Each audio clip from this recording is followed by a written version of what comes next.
বাবা, তুমি তো বলেছিলে পিতৃঋণ কোনোদিন শোধ হয় না। তুমি ২৬ বছরে আমার পেছনে যত টাকা খরচ করেছ, তুমি কি জানো আমি আগামী ৩ বছরে সে টাকা তোমায় ফিরিয়ে দিতে পারবো? বাবা কিছুটা মুচকি হেসে বলল, একটা গল্প শুনবি? ছেলেটা কিছুটা অবাক হয়ে গেল, নিচু স্বরে বলল, বলো বাবা, শুনবো। তোর বয়স যখন ৪, আমার মাসিক আয় তখন ২,০০০ টাকা। ওই টাকায় সংসার চালানোর কষ্ট বাড়ির কাউকে বুঝতে দেইনি।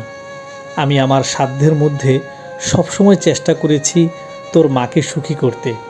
তোকে যেবার স্কুলে ভর্তি করলাম, সেইবারই প্রথম আমরা দুজন, আমি আর তোর মা, পরিকল্পনা করেছি আমরা তোর পড়ার খরচের বিনিময়ে কি কি ত্যাগ করব। সে বছর তোর মাকে কিছুই দিতে পারিনি।